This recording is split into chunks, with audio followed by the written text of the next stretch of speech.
একটা ডিম মুহূর্তের মধ্যে ভেঙে দিতে পারে একজন রাজার সম্মান। ভাবতে পারেন, আজকের দিনে কোনো নেতা বা সেলিব্রিটির দিকে ডিম ছোঁড়া নূতন কিছু নয়। কিন্তু জানেন কি, এই ডিম প্রতিবাদ এর ইতিহাস প্রায় 2000 বছরের পুরনো। প্রাচীন রোমান সাম্রাজ্যে যখন কোনো অভিনেতার অভিনয় খারাপ লাগত অথবা শাসকের বিরুদ্ধে ক্ষোভ জমত, তখন জনতা ছুঁড়ে মারত পচা ডিম।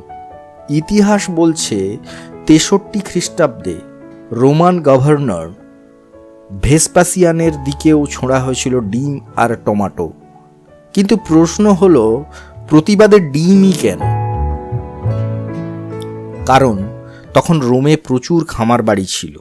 ডিম ছিল সহজলভ্য, সস্তা, আর সবচেয়ে বড় কথা, এতে হাড় ভাঙে না, কিন্তু সম্মানটা একেবারে চূর্ণ হয়ে যায়। মধ্যযুগীয় ইউরোপে অপরাধীদের জনসমক্ষে দাঁড় করিয়ে তাদের দিকে ছোড়া হতো পচা ডিম, কাদা আর পচা সবজি।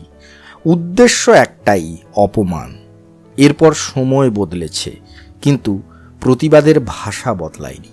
1992 সালে ব্রিটিশ প্রধানমন্ত্রী জন মেজরের দিকেও ছোঁড়া হয় ডিম।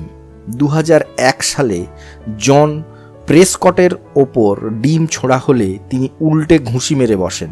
আর 2019 সালে নাইজেল ফারাজের গায়ে ছোঁড়া হয় মিল্কশেক। সেখান থেকেই জন্ম নেয় নূতন শব্দ মিল্কশেকিং। মানে বুঝতেই পারছেন, প্রতিবাদের ইতিহাসে ডিম শুধু খাবার নয়, এটা এক ধরনের প্রতীক। ক্ষমতার বিরুদ্ধে সাধারণ মানুষের নীরব কিন্তু তীব্র বিদ্রোহ। ভিডিওটি ভালো লাগলে লাইক করুন আর কমেন্ট করে জানান প্রতিবাদের এই পদ্ধতি ঠিক না ভুল। তবে হ্যাঁ, কোনো বাস্তবের ঘটনার সাথে মিল হলে তা নিতান্তই কাকতালীয়। ভালো থাকুন, সুস্থ থাকুন সবাই।